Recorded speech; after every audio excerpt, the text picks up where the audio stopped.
I function as President of the Security Council.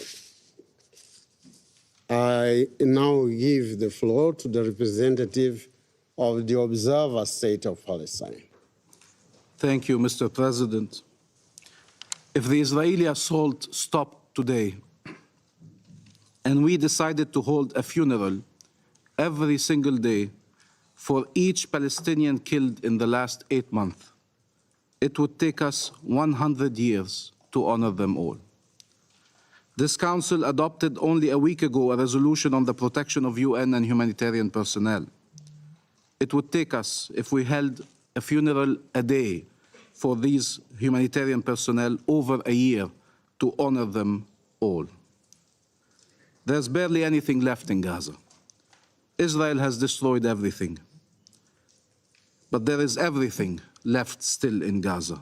2.3 million people who have been in a constant battle with death for the last 8 months. They are victims. They are heroes because they refuse to surrender to death.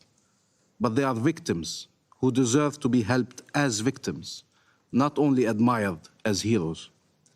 8 months later, we are yet to tell them that help is on the way. You cannot unhear the screams of a mother who did everything in her power to save her children and failed.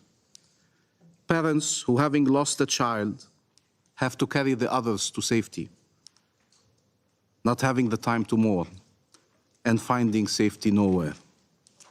Orphans taken care of by the next closest relative until none of them is left.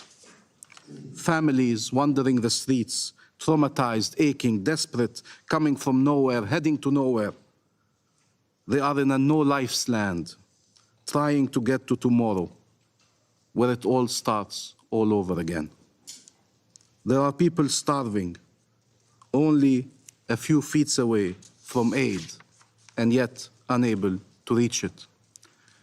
Despite several binding orders by the International Court of Justice in the case of genocide brought forward by South Africa, Israel has made sure that famine sets in, obstructing aid and allowing its destruction by its extremists and settlers. Instead of halting immediately its offensive on Rafah, as ordered by the world's highest court, it has bombed people it had displaced while they were sheltering in tents. The whole world sees that there is no safe zone in Gaza. The world saw Palestinian families, children burnt alive. It is unbearable to see a loved one killed before your eyes. But imagine the pain to see them burnt alive, screaming in agony, to hold a beheaded child in your arms, or pull from this hell their charred corpse. The whole world warned of what an Israeli offensive in Rafah would mean and opposed such an offensive. And yet Israel proceeded with the consequences that you all foresaw: unbearable human suffering. Israel wants Palestinians to understand that if they remain in Gaza, that is their fate, death or displacement. Maybe I should say death and displacement, displacement and death. When will it be enough? What other level of cruelty must be reached before this assault is finally brought to an end? There is no red line imposed by legality, rationality, humanity that Israel has not crossed. It is now crossing the red line set by the entire world on Rafah, and it is the duty of this Council to uphold that red line. Human lives are at stake. To uphold that red line and to take decisive action to force Israel to halt its military offensive and to withdraw its occupation forces and to ensure an immediate ceasefire. The adoption of the draft resolution put forward by Algeria yesterday would be an important step in that direction. Mr. President, the whole world sees the targeting of civilians and indiscriminate attacks against them, the use of starvation as a method of war, the summary executions in the streets, including of people blindfolded and handcuffed. They saw hospitals turned into graveyards, the mass graves. But somehow one should trust Israel when it says it is investigating the conduct of the self-proclaimed, and I quote, most moral army in the world, end quotes. An army committing war crimes on a daily basis. Anyone interested in the truth or in accountability should not be interested in Israel's sham investigations. Israeli investigators and Israeli courts are designed to perpetuate and enable the occupation and its crimes and exactions against the occupied people that Israel as occupying power should be protecting. These are its targets, the people that it should be protecting as an occupying power. They are not designed to achieve accountability. That is why Israel rejects international investigations and fears them.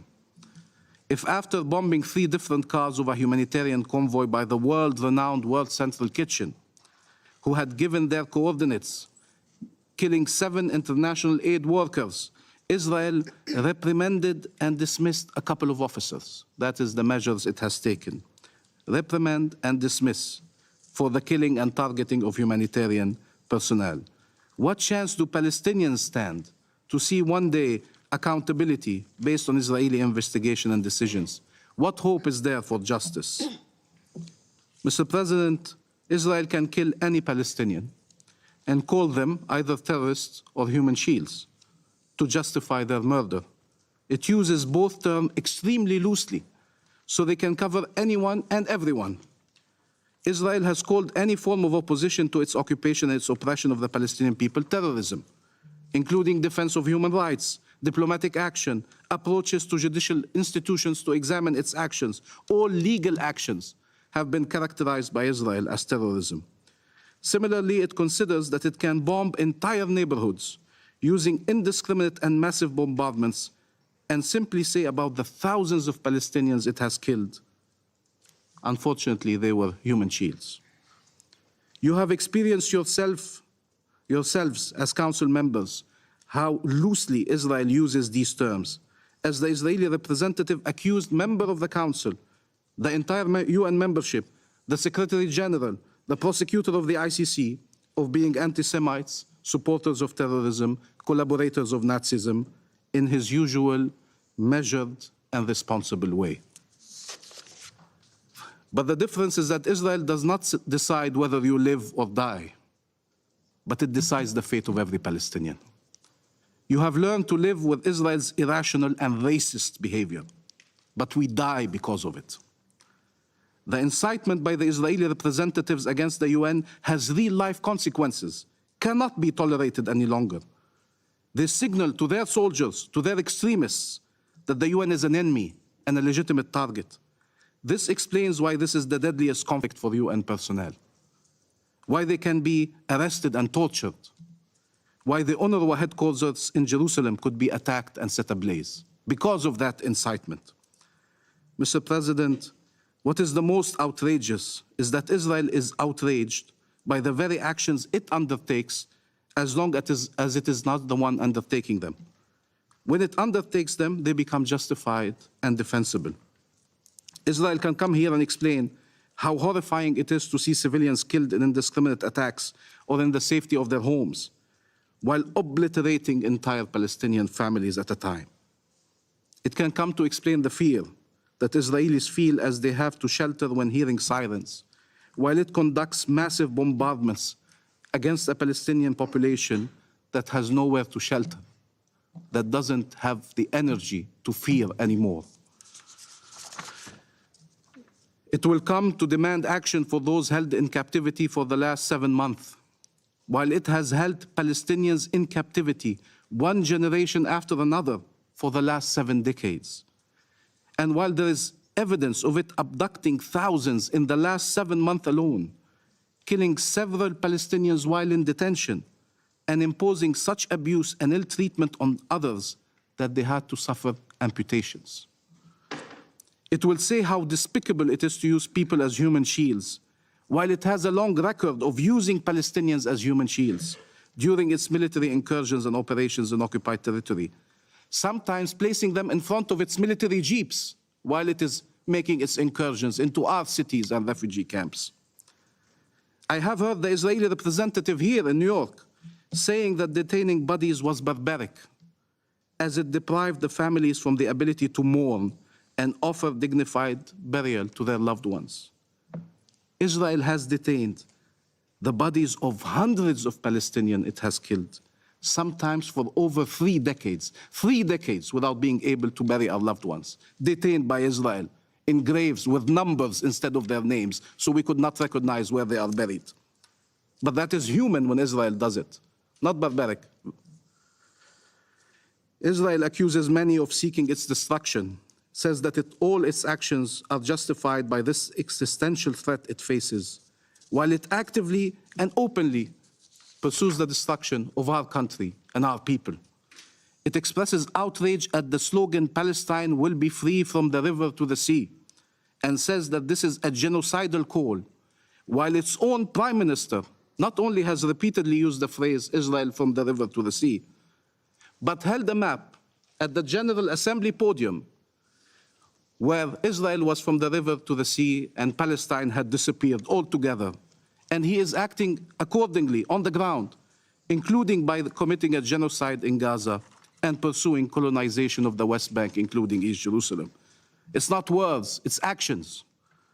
It wants occupation and violent oppression for Palestinians and peace and security for itself. It does not understand what is the big deal, why the world fails to support it in achieving this absurd goal.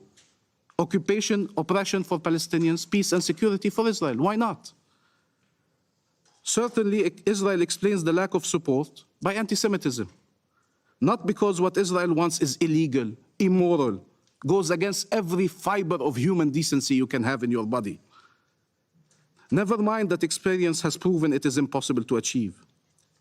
It keeps invoking the Holocaust and its 6 million victims to justify its crimes, forgetting that the greatest lesson of the Holocaust is that war crimes, crimes against humanity and genocide can never be justified, never, and must always be combated, regardless of the identity of the victims and the identity of the perpetrators.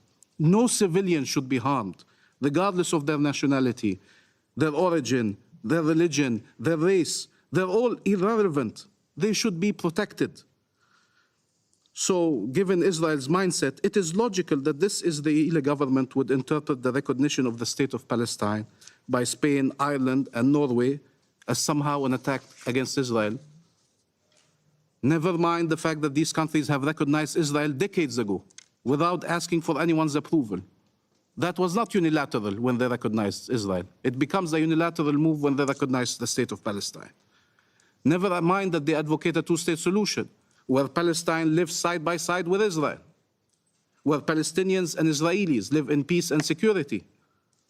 Never mind that these countries have all a strong record in their support for international law and just peace. Never mind that the Palestinian people have a right to self-determination, including to the independence of their state, and that Israel cannot be allowed to have a veto right over these rights for the Palestinian people.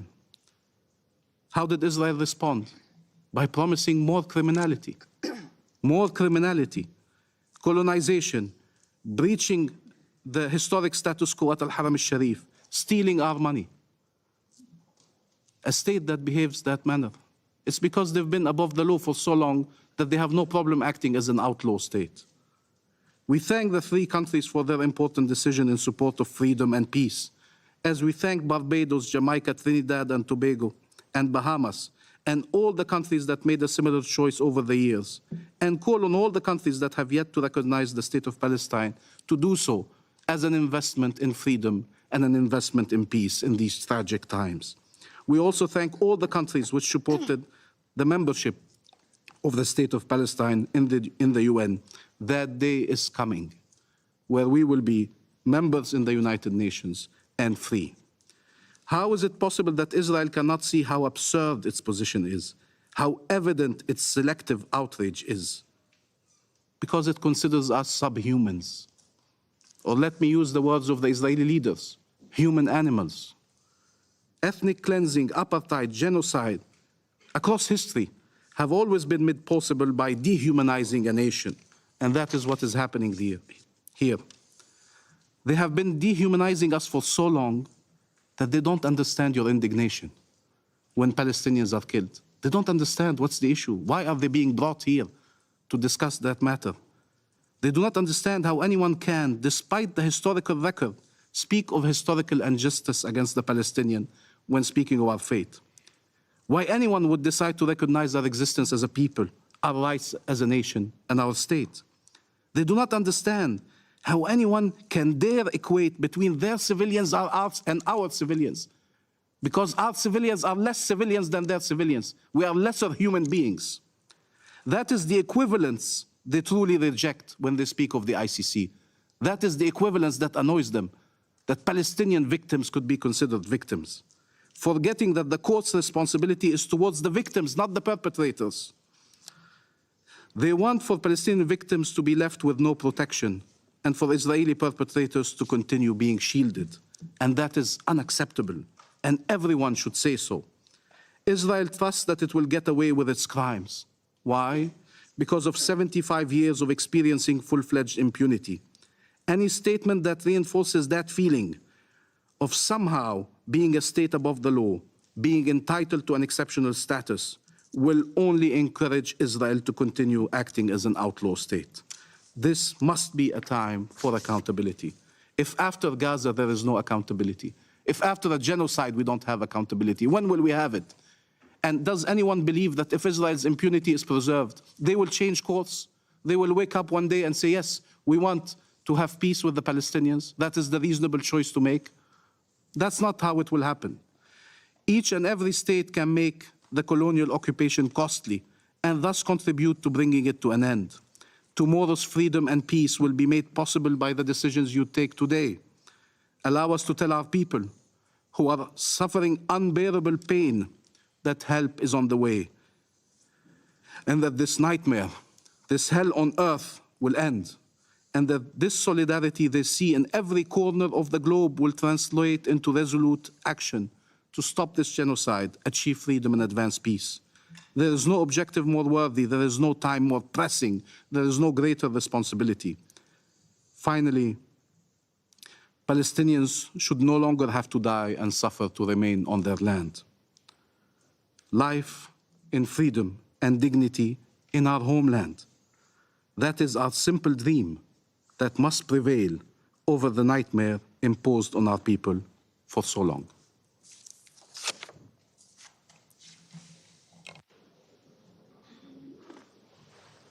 I thank the representative of